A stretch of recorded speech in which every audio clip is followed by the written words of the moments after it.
Technical difficulties.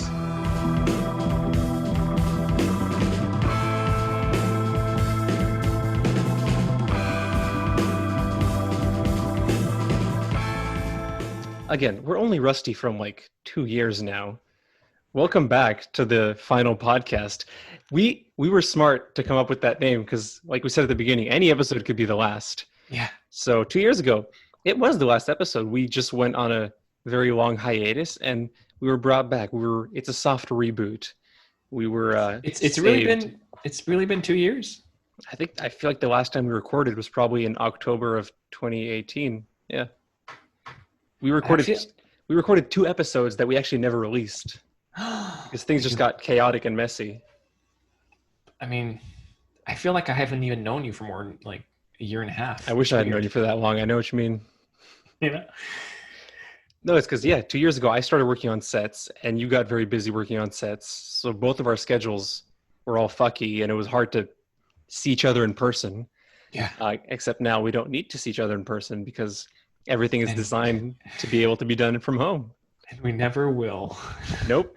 Good riddance to that part of our lives. No, but I mean, it's crazy because we play online and then we're going to do our podcast online and I don't know. We're not going to work together anymore because now I have a full-time job. So now you can't even drag me with you on your little shoots, making me pick up trash after you guys.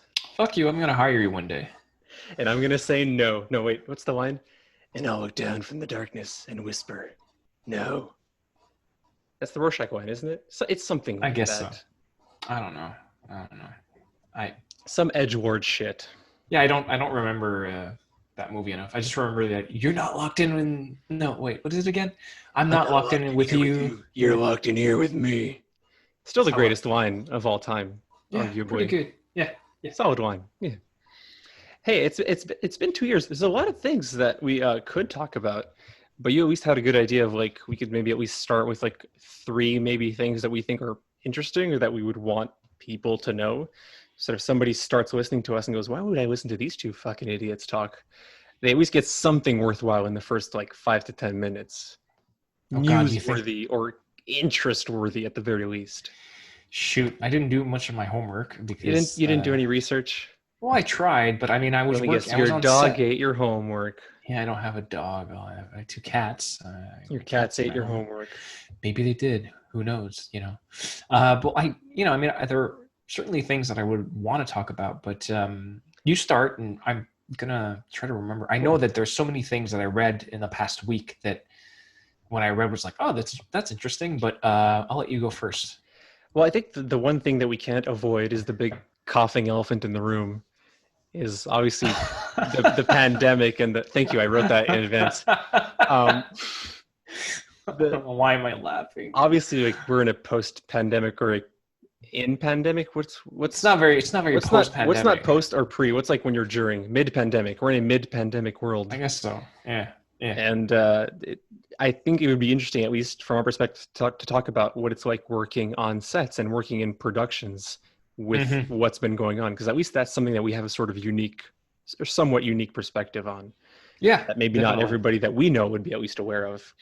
I definitely wanted to at least touch somewhat on the whole Me Too. No touching. I realized as I said it, I shouldn't have used that word, to raise the subject of the Quebec Me Too, because neither of us are qualified to talk about it in depth, but I feel like ignoring it is just none of us are women, so we can only talk about it as a third party, you know. But we do both know people who've been swept up in this stuff, and I feel like it could be at least interesting to mention that to a certain degree.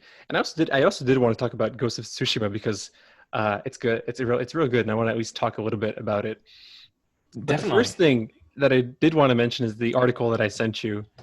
Which I'm trying to read as you're talking to me. Yeah, go ahead. Just reading the title gives you an idea. I just read it and it amused me in a depressing way. But this report that talks about the carbon footprint left by blockbuster films and how like Leonardo DiCaprio is one of the worst. Like his films are some of the most polluting or the worst for the environment when he's an actual environmental advocate, like one of the biggest ones in Hollywood. It's depressing, but it's also not surprising. We've both been on big sets that just waste shit constantly. Don't bother recycling. Throw everything. Use disposable plastics. I mean, It's horrible. it's Film sets are awful. horrible. Film sets are the epitome of everything that's wrong with like just like consumerism and not just consumerism, but just like all the negative things you would say about like I don't want to say capitalism, but like just like industrial, I mean, big yeah, companies and big companies, yeah. big projects Oh or God, it's just like this, like you said, disposable plastic bottles, disposable plates, everything's everything that disposable, everything's used to be in plastic. crafts, Oh which God, we everything's so plastic. at least, I mean, I can't speak for every set in Montreal, but I know that on the ones that I've worked on, at least, I've always made an effort to, like, that thing where at the end of the day, you have like four, five, 10 recycling bags, and you're like, there's no recycling around here. So you ask like one of your PAs to go and find some sort of street mall or some Walmart that has a big recycling bin at the back, and like Yeah, illicitly slash illegally dump it all in there. yeah. We at least make the effort, right? But it's not what it should be. And especially now with, I mean, everything is disposable plastics now, right? Because nobody can share things anymore. Nobody can share touching things anymore. We all need our own Well, like, well, individually like, packaged lunch and yeah. snacks and utensils, and so it's kind of getting worse, I I guess. actually had to. I actually had to. So I had a shoot today. So last night, spent like 10 or 15 minutes taking out plastic bags, Ziploc bags, and filling them with, fruit, No, like those like those snack like a bags that I made. bars, You can give me bars. credit. I came up Yeah. with those. You can, You all came up with those. Bullshit. I told you to do them. and I did them really well, and you're They were really imitating my nice. They were design. really Yeah, nice. They were yeah. really nice. No, everybody's really happy. They They were like now. personalized. I gave your producer some Red Bull cans in hers, so I was, Yeah. you know, Yeah, no, I know. there I was remember. effort. I know. I know. There was effort. I know. Just what I'm saying is that we're just adding on, like, this whole pandemic has made it so that we're adding on more steps and more sort of like procedures and protocols that weren't there before. And for example, I had to buy like, I bought a plexiglass separator because my cameraman and the DOP are very close to each other, and ask any DOP or cameraman to wear a mask and a visor and or like goggles while they're shooting, they will lose their shit. They're like, I can't see nothing. It's like, fine, I'll put on the fucking Artistic visor, integrity. but it's like, fine, I'll put on the visor, but everything's gonna be out of focus, And I'm like, I understand. I'm just saying that if someone like if one of the unions comes on set or like SCN, for all that's like security and then whatever on sets, they're going to shut us down because you're not wearing a visor. I mean, at a So I had to certain buy a level, separator. Yeah. it is the price to pay if you want to work and have Yeah. jobs in the middle of a pandemic. You have to accept some minor sacrifices, but Well, I it's get their not a point. pandemic, Nick. It's not a pandemic. People don't believe. People think it's fake. People think it's I it's know that it's all conspiracy. caused by the 5G towers and Bill Gates is trying to microchip us. I know all that jazz, but We're going all over the place. I'm just gonna take like 2 minutes to just say that I heard this theory that I found very interesting. Is that the people who say that the pandemic isn't real say it because it's easier for them to believe it's conspiracy than to believe that it's a real pandemic. Because if it was a real pandemic, it would create a anxiety like attack. They would become very scared because to them it's, but like not everybody has that. But I think that some people, it's easier for them to think, no, it isn't real. This is all fake. This is all just made up, and this isn't real. Instead of, holy shit, there is a pandemic, people are dying, I have to put on a mask, I have to social distance. There's a lot of people, and there's the dumb people too. Don't get me wrong, there's a bunch of assholes who just won't put on a mask, and we'll get into that a bit later. But anyway, I was just saying that it's some people are, I think, saying it's a conspiracy because it's easier for them to say that than to say it's a pandemic. sure. And But I that's think I still would say that the majority are probably the usual conspiracy nuts, the people who have these paranoias and these fears yeah, that somebody's always out to get them, yeah. which is why they're worried, well, if there's a 5G tower, it's out to get me specifically. If there's a virus, it's out to get me specifically. If there's a vaccine, well, it's microchipping for me. It's people who have these fears, these, what is it, a victim complex, a persecution complex. They think that the world is out to get them. So any new thing they latch onto as being more proof of their victimhood, and that's We're unfortunately this getting sort of loud so minority drives the news and drives the conversation at fuck times. yeah, yeah. We'll get into that. We have to get into that later. There's We're so much to get into. yeah, but 2 years worth of content. and a pandemic on top of that. But I do think that getting back to films and TV and all that, I'm most concerned for anything that's going to be a fiction because I work in it's documentary series and you work at a place that does like a lot of corporate stuff, ads, or maybe just videos for corporate stuff. So corporate is usually you're going to have actors, but it's not it's not long shoots. It can also sometimes be done one actor at a time. It's not scripted in the way that a fiction film or a fiction TV series would be.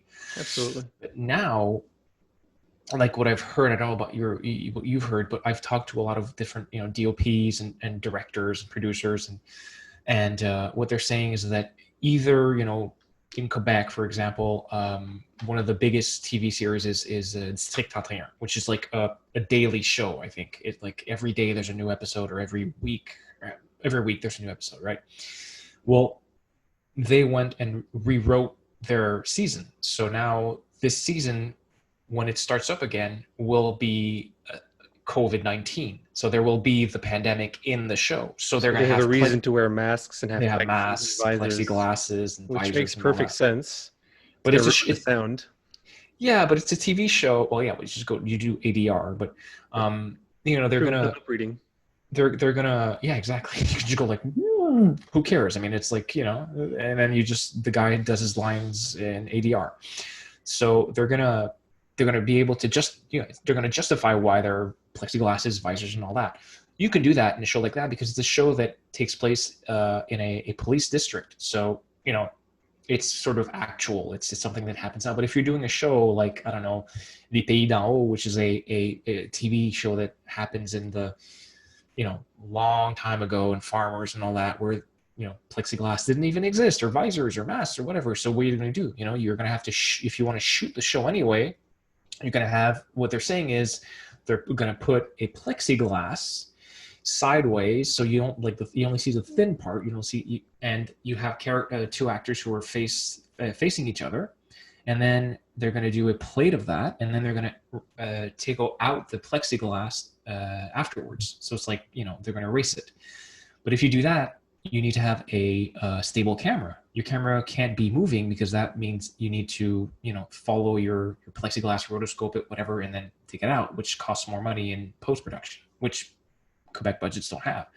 So that means there's going to be way more of static images, like old TV shows where it's like the camera doesn't move. It's like the early cinema with sound, where the camera couldn't move anymore. There's going to be a lot of that, a lot of over the shoulder, and you're going to work with perspective and put a plexiglass where it's like really clean, where you don't see it.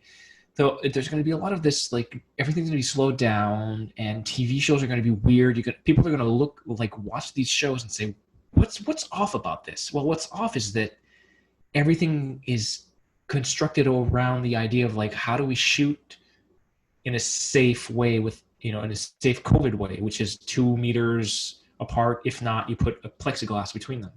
So we're going to have a lot of weird TV, like weird fiction. I don't know what they're going to do.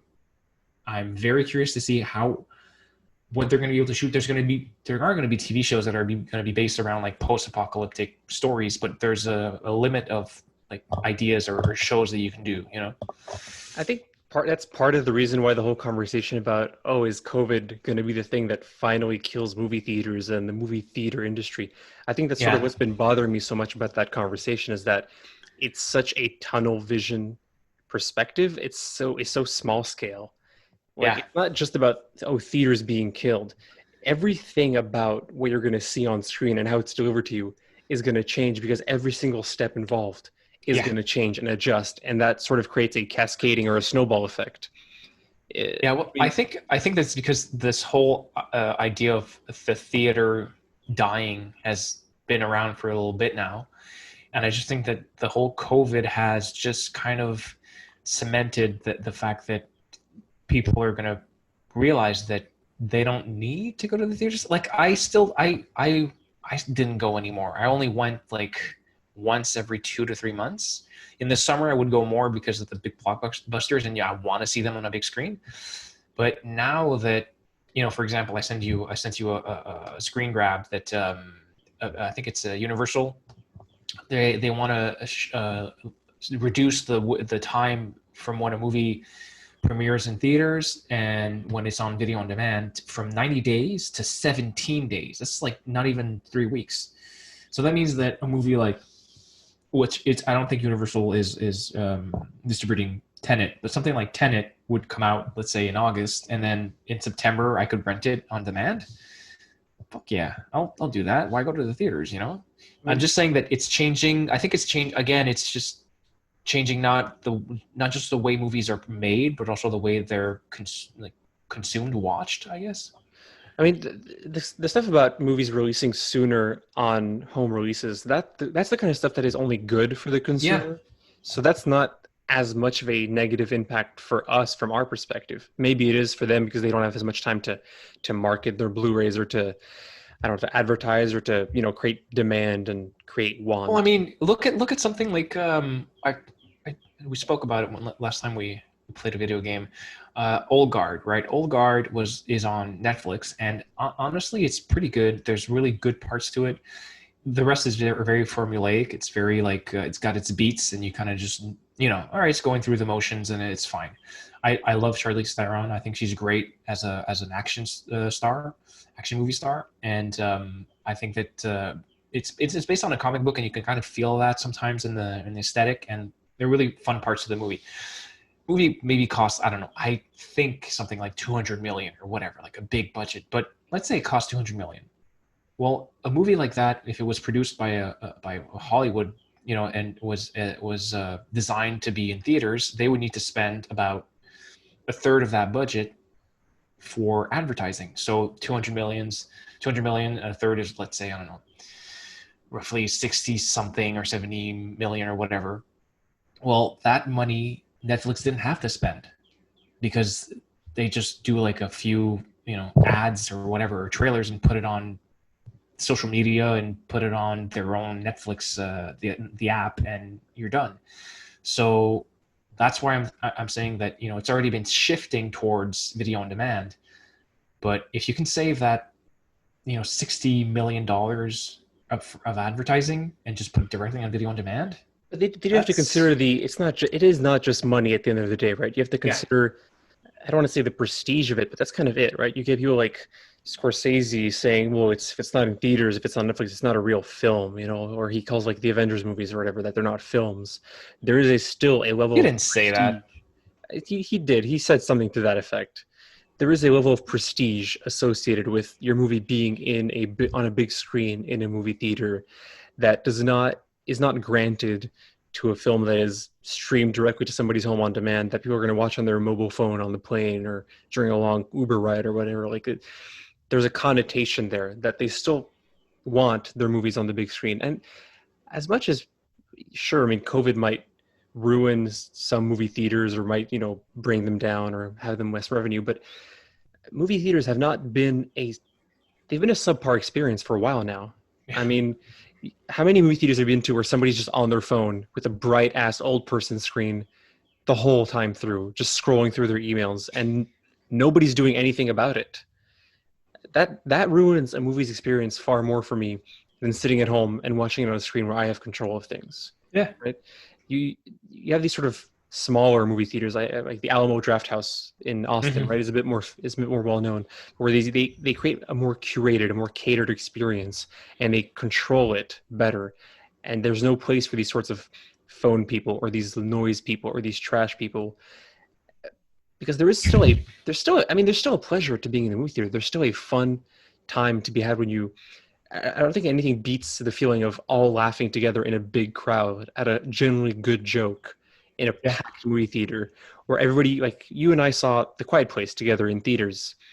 Nothing beats that feeling of 200 people just holding their breath, trying not to make noise because the characters are trying not to make noise. Like, that's an experience that you don't get sitting at home watching a horror movie while you're cooking food and browsing your Snapchats. Like, it's not the same thing. It really isn't. So I get why they still associate a prestige to it, because it is an experience, but it's one that's sometimes devalued by the people who don't necessarily value it. And that sounds pretentious, but that's kind of what it is at the end of the day. Well, I think that maybe I totally agree with you. I think that maybe movies are going to be even more. The theater will be even more a place of prestige one day, and maybe it'll be something where, because of the video on demand and all these streaming services, maybe it'll be less movies go to theaters. Maybe it'll be, which would be better because it'll be less sort of like diluted in the sense that there's going to be less, because now there's like 20 screens in the theater, and so a lot of crap is being shown on screen. Well, maybe I would prefer if like the movie theater would become almost like the theater, like plays, where it's like something that's kind of there's like two showings and or whatever, maybe more, but I'm just saying that there are less movies, smaller theaters maybe, and that would probably make the price go up. But still, I wouldn't mind that if the theater experience would be different. Like if you say, if I went to a theater knowing that nobody was going to turn their phone on, and that it's going to be people who are going there or people who want to see the movie, you know what I mean? Not just But see, that's not caring. We would want that, but the companies running these movie theaters would I not know. want that, because they don't care about the guy on their phone. They've already sold his ticket. They don't give a damn about anything past that door. They want to sell him snacks, Yeah. overpriced popcorn, and they don't even care if he watches the movie, because that to them changes nothing, because they see the ticket that he bought, and that is their measure of quality. So if these theaters aimed for more, if they had a bigger ambition than just making money, which I know is hard to say in a capitalist world, but if they had a bigger ambition than just selling ticket to make money, and instead sold the ticket to provide an experience. Yeah, that'll never happen. That'll never happen. Of course not. But one can dream. There's only the only time that happens is when there's something like the Draft House, or in Montreal there was L'Excentrice that shut down because it wasn't making any money, because people don't. I mean, I didn't go because to me, going to the theater is like, okay, I have to get home, I make supper, whatever, and it's like I have to go, and I live on the South Shore. It takes me like half an hour to get to Montreal, find parking, and I'm like, you know what? Is it really? It has to be like a really a movie that I've heard only like great things about. Read a movie really worth reviews. the big screen. Oh yeah, sometimes not even just worth like the big screen. Like you know what? Okay, I know what my favorite film theater experience is. Film festivals. See, that is when you have the best time watching a movie. Anybody who, if you haven't, if like the one person who's listening to this right now, hi Nick's mom. I almost made the same joke. So you have to go and see a movie at a film festival. Like I went to go see a few movies like at Fantasia, which is I think a great film festivals to go in Montreal, because it's B movies or genre movies or foreign movies, or it's like horror, it's sci-fi, and anybody who's like really into it, they just adore it, and they laugh and they scream and they get into the movie, and everybody respects the craft. That is the best you have time. A group of people who respect the craft, and providers who respect the craft as well. So it's a gang of people who are all there for the same experience, and who want to have a good time, who value the experience, as opposed to people who go on a Thursday night, I guess I could go watch a movie, and just kind of get bored halfway through and decide to browse their phone instead of leaving the theater. And like, I get it. Like, I sometimes go to the movie theater just to watch a movie that I probably wouldn't watch otherwise, because I just feel like going to the movie theater. I've been there. Yeah. But what was the last movie you saw in the theater? I was trying to remember what's the last movie I saw at theaters, and I genuinely do not know. I feel like I honestly don't know. I think that my last movie theater experience was probably the best I've ever had. I went to go see 1917. Okay. And I was the only one in the theater. It's so perfect. Nobody was there. It was just me sitting alone with this big screen all to myself. So plus the movie was great. So it's a great experience when nobody turned their phone on. I almost put my phone in on and put it a few seats in front of me just to just to feel like it was a normal movie experience having a phone in my face. But I decided not to do that. We really just we veered all over the place. What were we talking about? Working on sets after COVID. I think I guess so. that's where we started with this. I guess so. So we talked about how it's kind of changing. We haven't talked about our personal experience so Yeah. much on working on sets. We could touch on that, even though it's not all that intriguing, but it has changed a lot of how we proceed in things. I mean, obviously, our experience now is different. Like everything. How can I say this? Like I used to work unit, right? I don't anymore. That's a recent change. But when I used to work unit, craft tables, those are gone, and bringing everybody their individual little coffee, that's gone, and all these Yeah. sort of tiny little touches that you could do before, and that now it's like, well, no, we all might be sick if we do that. So, Hey Nick, what's unit? Hmm. Huh? What's unit? Unit is the support team, is the logistics department. There you go. It's everybody's bitch. There. Well, that's exactly well what put. it is. It is. That's where you start out. That's where everybody starts out. They start out in unit as a production assistant, as a PA. Oh, something's It's wrong. fine. You okay? My headphones unplugged. It's fine. We're back. Oh, okay, good. So we'll ignore that, everybody. Yeah. So unit is where everybody starts out. They start out as PAs, and that's a production assistant. And a PA is literally a slave. You can tell a PA to go stand at the corner of a intersection and At the entrance of a parking lot, say in Chinatown, and leave them there for 12 hours blocking the parking lot. That's crazy. Definitely not speaking from personal experience here. That's how you started. That was my first day. Well, it's your first day. That was only 2 years ago, and you're already a chargé de projet. Production, excuse you. Chargé de production. Thank Whatever. you very much. Anyway, with your own business cards. This guy sends out a fucking Snapchat of his business cards saying, "I'm gonna flex this all over you, bitches," or something like that. If I can't humble brag, then I can't live.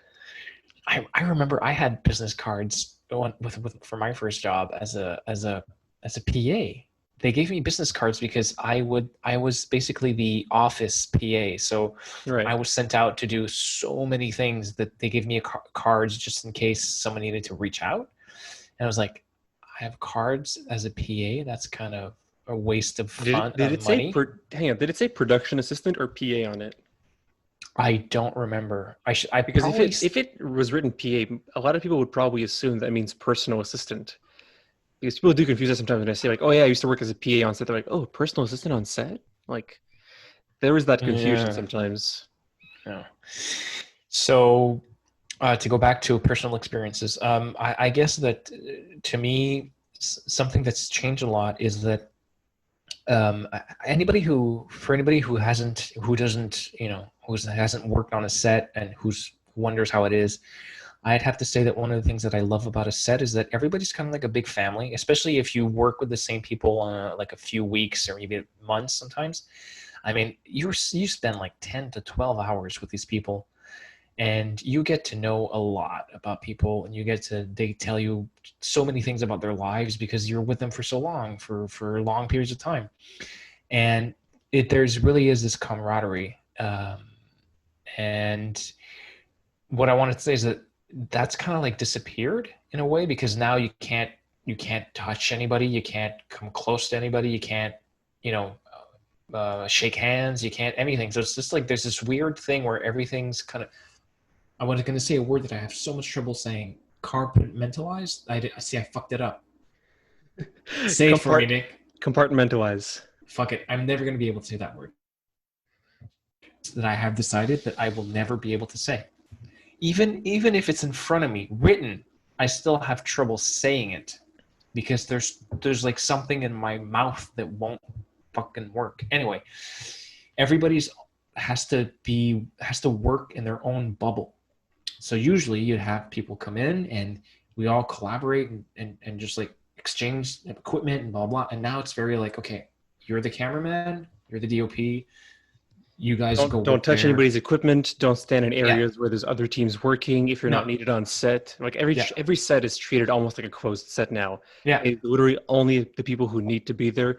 There's no more. Oh, I'll just go on set and watch what's going on. It seems kind of interesting. It's like, nah. If you don't belong there, if you don't need it there, stay away, stay at a distance, don't interact, essentially. Mm. Yeah, And I no, don't hate, I'll be honest, I don't hate all of it, because at least for the introductions part, as someone who's somewhat of a non-touchy-feely person, I was always very confused as to, who do I shake hands with? Who does la bise?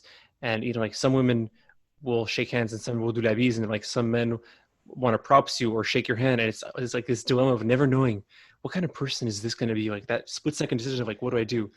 The habit before became, I'll just wait for them to make the first move. If they go to shake my hand, I'll shake theirs reluctantly. If they go for la bise, I will do that very reluctantly. But at least now it's easy, because we all either just touch elbows or go, I'd shake your hand, but we all kind of have that yeah, little haha laugh where we're all, dying on the inside. yeah. I don't hate that. Yeah, I don't I don't hate take any risks. I just shove my tongue down their throat and grab their ass. that is a terrible timing for that joke. Yep. Jumping into the night. See, it's a fucking it's a transition. It's a segue into Oh, another. it's such a good segue too. Couldn't have asked for a better one, really. It's like we rehearsed this. That No, we didn't. Can you hear me rifling through my script? Did you almost do a spit take? No, almost did a spit take. I don't do spit takes. You don't spit? I'm a swallower myself. Right. Yeah, I don't think we should go into details on the whole Me Too thing in Quebec, because again, neither of us is qualified remotely to talk about it. But I still feel like we should at least mention it, because both you and I know people and have worked with people who have been caught up in this stuff, and who have been I don't like saying the words caught up in this as if it's some sort of like whoopsie daisy, like people who've been involved or accused. Like recently I saw, or I was told about, and I checked it out, but an actor that I'd worked with multiple times got accused of rape and sexual harassment and sexual assault. And the fact that I worked closely with this actor both before and after these accusations like were dated, right, is kind of, I don't even know what the word is, a weird, gross feeling, and obviously it's not comparable with people who lived through this. I'm not trying to make a comparison, but it's just, it's weird to be working in an industry where we are in touch with these sorts of things. We do come into contact with these situations and these people. You almost hired someone who was involved in this stuff. Yeah. So it's weird. How did you we're not gonna name names, but what was your opinion of this person before you knew? Now it's, of course, it's tainted, so it's hard for you to, but if you try to be objective, what was your opinion? I have been thinking about that, and I can honestly say, like, as much as I considered them a funny actor during performances because they are a funny person, I also did think they were kind of an asshole in the sort of way that, like, those actors who just hang out with the director and the other actors on set, and they all like have their little lunches together and all chat among themselves and kind of don't even know your name and shit like that. Like, which again is fine, but it still does make you kind of an ass. So that was my opinion. Kind of an ass, but whatever. So but actors are a very particular breed. Sorry. And no amount of someone being an ass on set to a PA can prepare you for thinking, oh, he's also a rapist. Cool.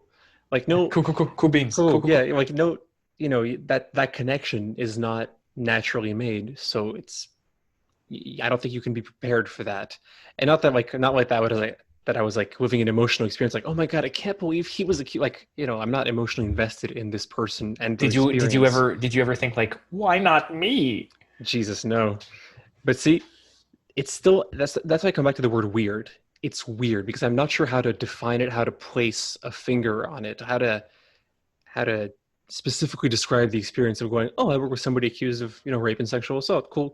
Like, it's nothing prepared me in my life for that. And recently somebody sent me, I used to work in restaurants, and recently somebody sent me that screenshots from Instagram where one of the waitresses, I believe, posted a very long text accusing two higher ups in the food business that I had known as well back then. And it's the kind of thing where nothing that she said really surprised me, because it was more about sleazy, disgusting behavior than criminal activity, if I can say it in a stupid way. But it was describing sleazy and gross behavior that I wasn't surprised and I wasn't shocked. I was mostly just glad that somebody had finally called them out by name, because it's one of those like secrets that aren't a secret, whereas everybody kind of was like, oh yeah, those two guys are fucking trashy and sleazy. You don't want to get involved with them, you know?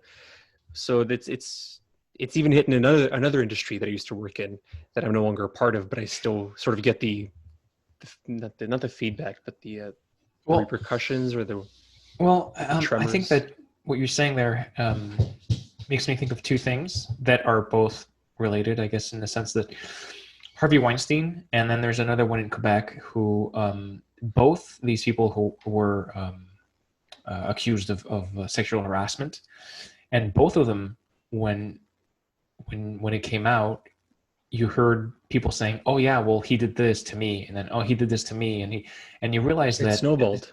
it's snowball, but also you realize that in this business, it's so weird because in this business, I'm just going to talk about TV, film, entertainment. All right, Mm-hmm. producers and people of that kind of power, because the other person in Quebec is also a producer, they have so much power that it's like, well, okay, he gave like he tapped me on the ass. Well, you know, this is not really that bad.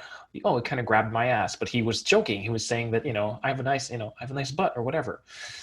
Um, you're like, oh, you know what? Fine, I'll let it pass because I'm working. Because in our industry, you can go from working to not working really quickly, really And that's quickly. and they know this, and that's why everybody gives them the pass, because it's Exactly. pass or stop working.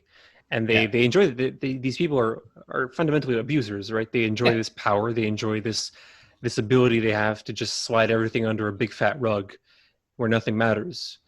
And I mean, did you ever see the quick video of Courtney Love? I think that's her. I'm not too sure, but anyway, she's on a red carpet, and it's like I'm telling you, early 2000s, and she's at a premiere or something, and then someone grabs her on a red carpet puts a mic and says like, "Hey, so what's like advice you could give to a young up and coming actress?" And then she says like, if ever Harvey Weinstein invites you to his hotel room, don't go. That's all she says. That's like 15 or 17 years ago. So he's been doing this forever. yeah, That's just crazy.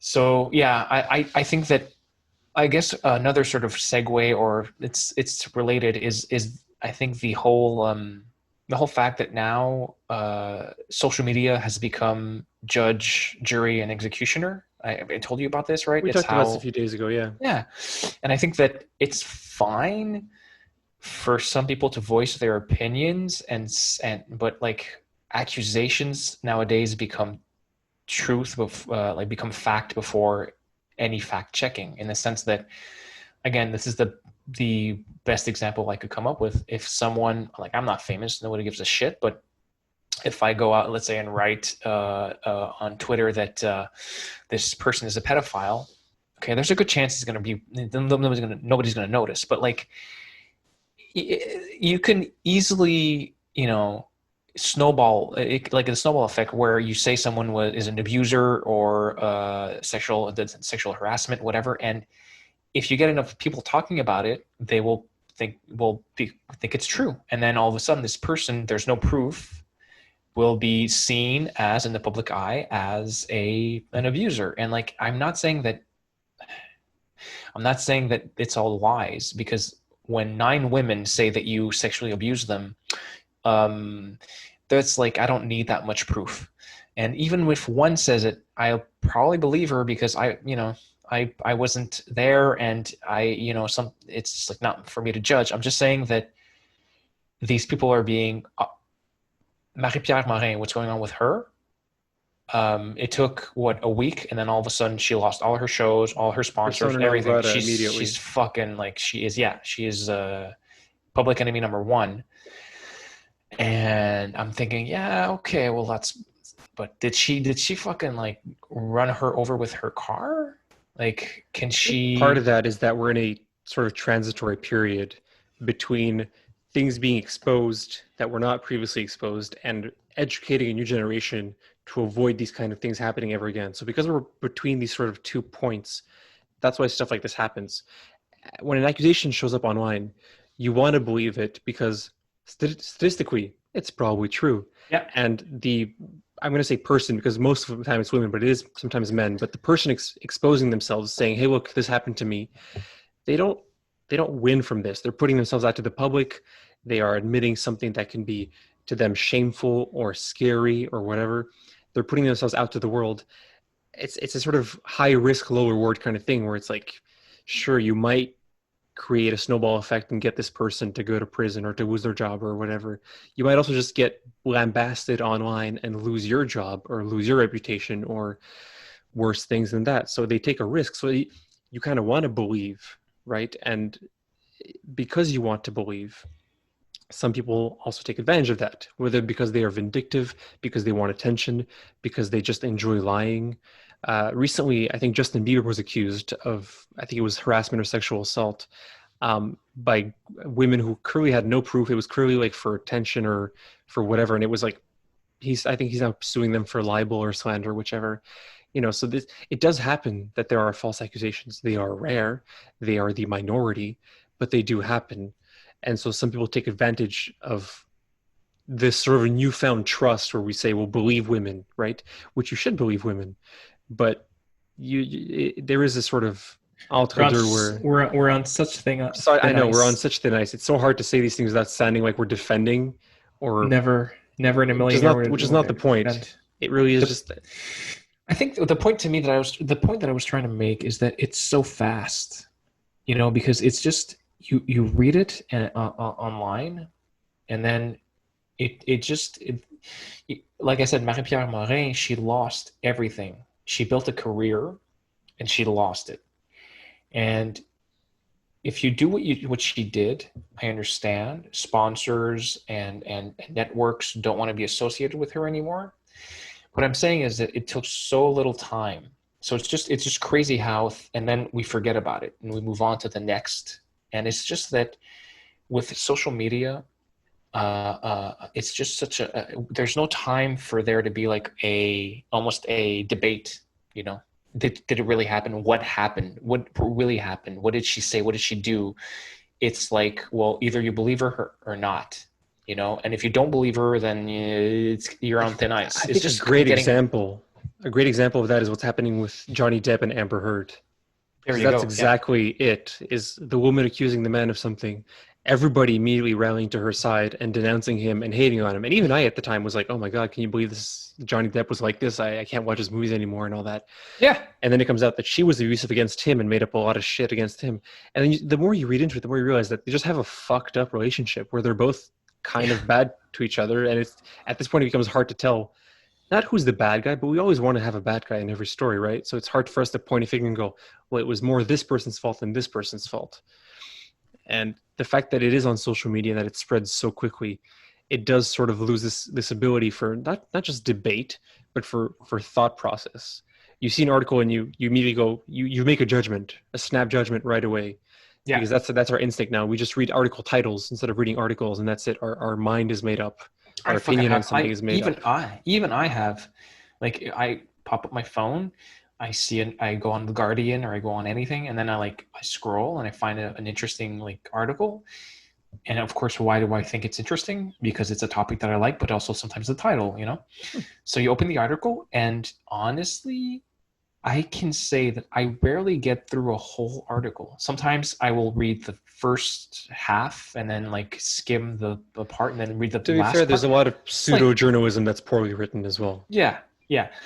But I'm just saying that a lot of people just read tweets, read headlines, and that's it. And it's just that I think, again, we're going to segue into different topics. This is all the same kind of topic in a way to me. But now there's no middle ground. And this is something that's been talked about for a long time, in media and all that, even in social studies and all that, the idea of higher class and lower class and no more middle class, blah, blah. There's less and less grays and more black and whites. And what I mean by that is it's either you believe it or not, or you're of this opinion or that opinion. It's just there's no more room for nuance. It's dichotomy. It's this or that. The masks for COVID. You either are for only the a mask sieve deals in absolutes. There you go. Yeah, this is supposed to be a film podcast and games podcast. This is Oh, becoming anyway. this is becoming a political podcast, Yeah, unfortunately. But everything is political now. yeah, but so what I was gonna say is I like, mean, yeah, you can for even like the turn that masks. back around. You can turn it back around to movies or whatever, because it's true. It's now you have to love something or you have to hate it, and there's no Yeah. room for critical. Like, I love going back to this, but The Last Jedi, which we would have talked about if we did our podcast back then. But it's like you have this group of Oh people my who love God. it and a group of people who hate it, and you cannot be in the middle. You either love it or hate it. You're either a good fan or you're not a real fan, and it's everything is this now. I Everything is think black and that's. white. I think that we should. Here's a bit of we're going to do a bit of a production meeting on air. I guess. I think that something that would be interesting is if we could find either we find a movie that's hated by everybody and then find reasons to love it, or we try to find a movie that we both have really differing opinions on and try to convince the other that it's good. Kind of like, I have a great idea for the first one because I already know which one I want to talk about. go ahead. You know it. You can guess which one it is. Which movie have I seen 16 times? Despite the fact that it's god awful.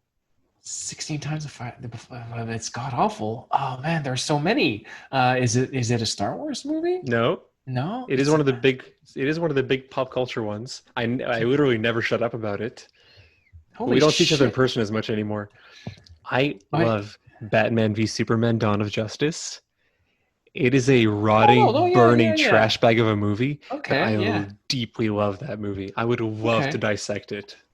We have I think that we should dissect we should have like a sometimes let's do a shorter podcast where we just talk about one movie, just Hey, one yeah, movie, we call it and deep just dive. There we go. We have a there you go. name. Oh god, no one's ever thought of that I name know before. we're so original. We're the first people to make a podcast ever. Oh my god! Uh-huh. I love the But sound of my own voice. yeah, no you don't. No, I No you don't. don't. You don't like your face, you don't like your voice, you don't like anything about yourself, and nobody does either, Nick. That's hurtful but true, and I will take it as constructive criticism. Wait, my phone's ringing. Oh, it's your mother. She's listening to this. Live. Yeah, she's on the Skype call with us. I don't know why I said Skype. It's not even Skype. It's like Yeah, it's use like Skype. hanging up the phone. I have old instincts. Okay, I'm an old man. Did you ever like? I read this tweet that made me laugh out loud, where it's like this person went like, "Why do I keep waving at the end of a Zoom call?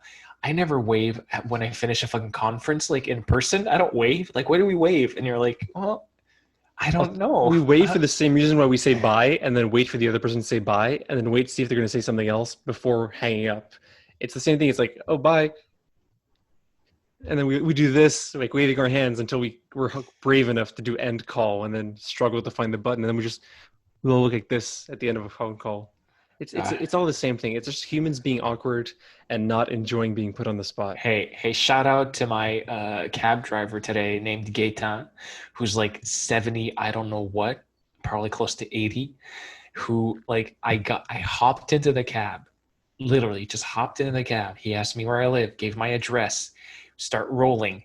We start rolling, and he starts talking about his fucking life. But I'm saying like he doesn't shut up for the whole ride. I didn't even ask him anything. It's like, hi Nick, how are you? Good. So how was your? Not even just like, hey Nick, how are you? Good. So like, see, I had this cousin who lived in Sherbrooke, and like, so he had a house that had 4 bedrooms, and of course, his cat died, and you're like, what?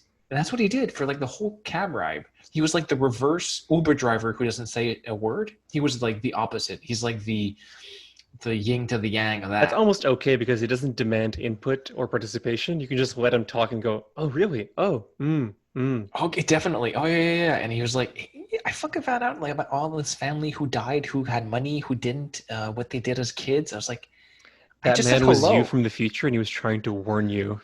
Oh god. I saw a meme that I wanted to send you where it's like it's a picture of a guy who's about to, has a gun to his crotch, and then wait. I'm already loving it. That's it. That's the meme. That's it. And that's the end of the show.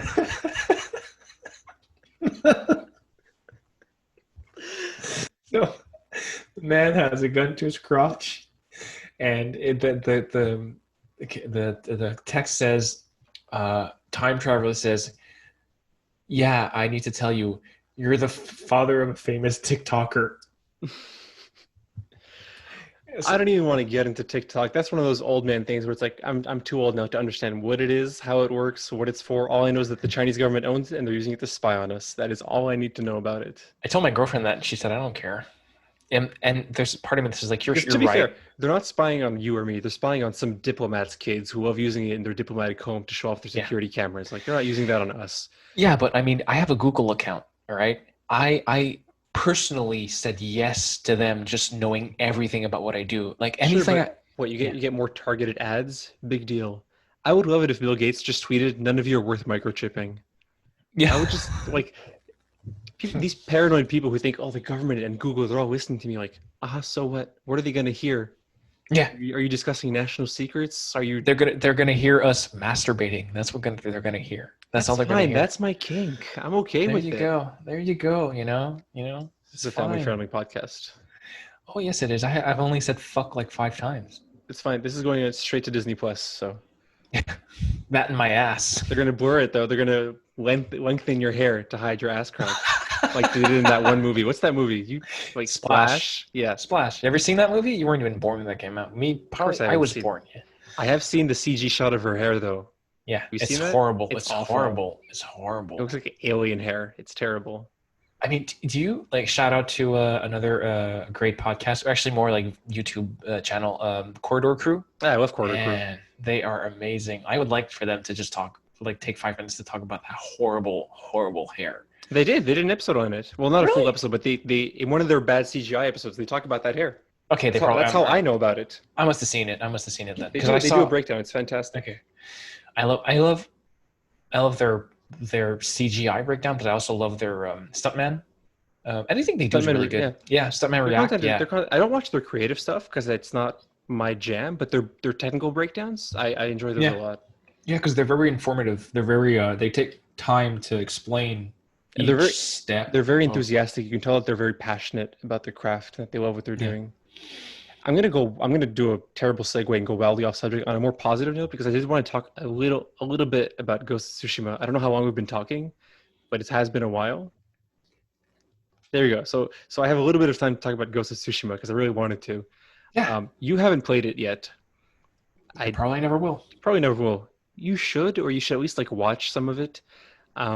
It's, I mean, you know this, but for those who don't, it's a game that came out about 2 weeks ago. It takes place in Japan, and I think the 12th, 13th century during the Mongol invasion. You play as a samurai in an open world who defends his lands. Right? It's your standard historical premise.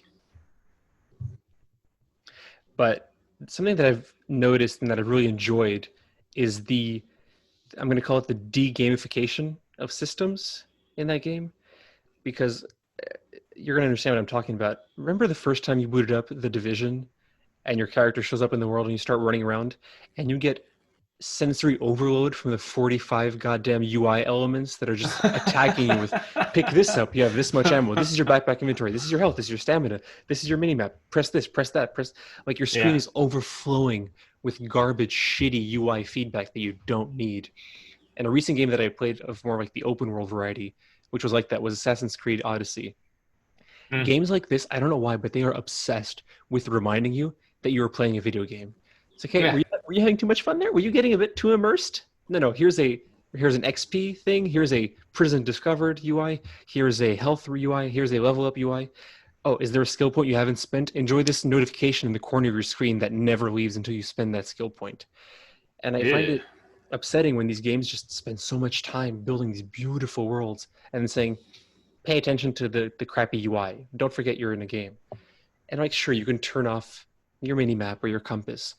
But you can also tell that they're games that are designed to have those in mind. And when you remove them, they don't work as well anymore.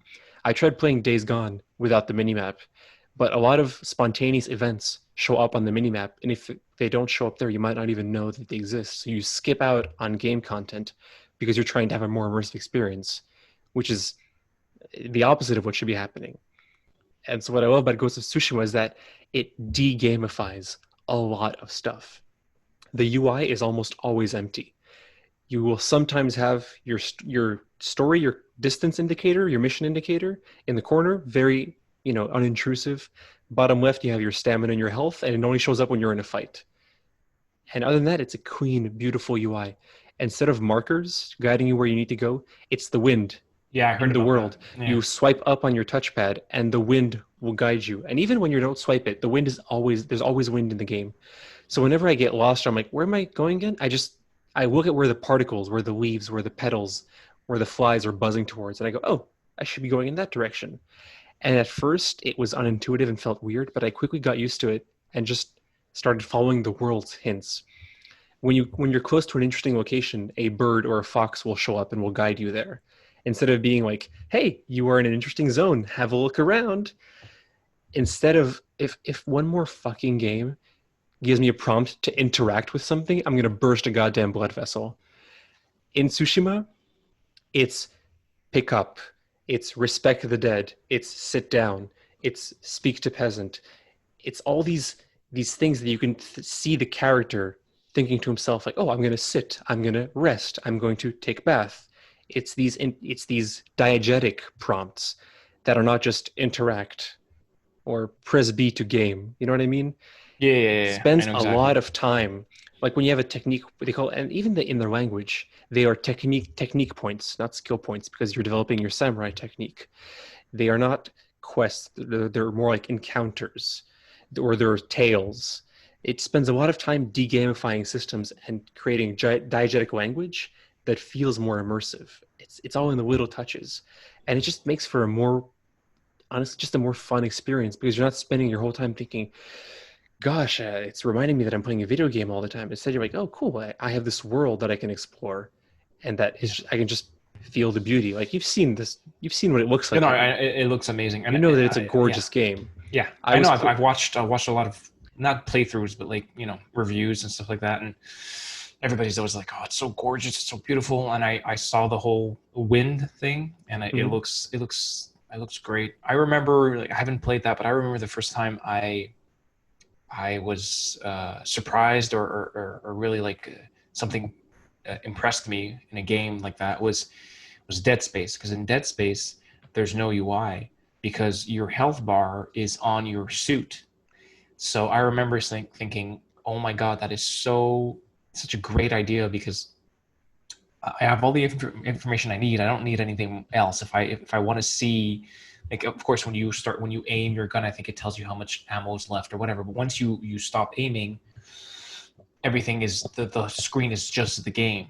And I guess it depends on your personal taste. I like that a lot, but um, I think I that like when you can it's customize it. I you. think Yeah. the more power you give to players to customize it, the better it is. That's why I love something like God of War or Horizon Zero Dawn, where you could turn off the compass and it only shows up when you gently touch the touchpad. It shows up for Mm. a few seconds and then it goes away.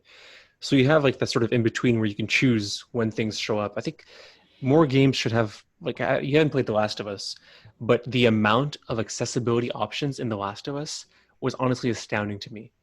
Like, I don't love that game. That's another subject entirely. But the amount of options in the settings for a player was honestly shocking. I was able to handcraft my experience. For instance, I set my AI of my allies to aggressive so that they would participate more because it felt more realistic. I set the enemies to hard. I set my resources to have a lot of resources because I wanted to be able to use items a lot. I set my stealth to easy so that I would feel like a more powerful, stealthy, sneaky person. So I crafted my own personal experience by changing individual difficulty settings and changing individual accessibility options like subtitles or color corrections or whatever. It gives you this huge range of options that you can choose from to craft your own experience. I always think that the more control you give the players, the better. The minute the developer tries to go, no, this is the experience you should be having right now, it always feels disingenuous. Not a Mm. lot of developers can hit that note where they manage to actually deliver a precise, good experience that they want. I think yeah. Well, I think that yeah. I think that a really good game. It's weird sometimes. I think that a really good game. I won't notice the UI because the UI has been so well integrated into the game. I am the kind. I guess I'm more old school. I don't even touch that. I don't give a shit. Like, I just give me the game. I'll press start game and play. Like, I don't even go. Like, the worst I'll ever do is maybe like, at the beginning of the game where they ask you to adjust the brightness. That's the best, the most I do. I don't give a shit. So See, I've taken a habit yeah. to go through every single setting before I even launch a game from the main menu. I've sort of developed that habit, and I have found that it has improved my experience with games because I'm able to craft things from the beginning that I can change because I know myself at this point. I know what I enjoy in a game's UI and in a game's Mm-hmm. experience. So I know that something like The Division had just way too much. It was information overload. Yeah. I had to Yeah, well, remove a bunch of stuff and put it contextual because it was just too much information all at once. Where something like God of War has almost no UI when you're just exploring, except I just touch the touchpad and I see a compass. So if I'm lost, okay, that's the way I'll go. God of War's amazing. I'm thinking of like other games like Resident Evil 7 that was all first person, but like had nothing. It was just there was no UI at all. That was a good game too. I Most guess horror games have minimal yeah, UIs because they yeah. know that it puts you more in an immersive experience. Horror games are generally the most immersive. I think that I would prefer a game not to have. I think that yeah, I prefer when there's no UI because I just like to be in the world, I guess. But again, like I said, I don't change stuff anyway, so I'll just go with I do remember playing, like you said, what's it called again? Division, playing Division and going like, what the hell? Like the thing I really hate is when it's like a rabbit hole where you open something, but then like in that menu, there's like 7 sub menus, and you click on that, and then that's your weapons. Like, okay, here are the like 5 different weapons you have. Okay, well then you pick a weapon, but here are all the different like ways you can upgrade it. But then you're like, holy Yeah, shit, bad menu design has been something that has God. recently been I've become like obsessed with for some reason. I love Mm. finding games with good minimalist menu designs. Those have become my favorites because they're so much easier and cleaner to navigate. The less time you spend in a menu in a game, the better. Yeah. Because if you're spending like too much time scrolling through which quest you have active, which weapon you have active, all that kind of stuff, just put more wheels, put more weapon wheels. Let people select more stuff Mm. quickly, like within the gameplay instead of having to open a menu and change something there, which just takes away from the experience. Yeah, I agree. I agree. It's been about an hour, so we should I'm wrap just this glad I up. snuck in Ghost of Tsushima in there because it's not a perfect game. It has a lot of old school design that's kind of like no longer the norm. Like, Hmm. you know, here are some tracks, follow the tracks, get to a location, fight, mission over, or follow this character and don't be detected. There's a lot of like that sort of old school stuff that isn't really innovative anymore. But just for the sheer beauty of it, it's worth it. And I just kind of wanted to put it out there because it's well worth playing. And if you ever get the chance, you should at least watch a cinematic playthrough of it or something, or like the Did you? Kurosawa. We didn't even talk about the Kurosawa mode. That's what I was going to say. That's the last thing I want to talk about. The Kurosawa mode. Have you tried it? I've tried it just to see what it looks like, and I've decided that I'm going to play my first playthrough just on medium in English, just to have like the standard, if you will, experience in color and all that. And then I'll do a hard playthrough in Kurosawa mode to have Yeah, like but you don't the. even see color, right? That's true. That's heartbreaking, but true. You see no color at all. Even if you My did my see whole color, life you is probably see no color. pretty much. It's all just blacks and grays for me. Well, that's the show, folks.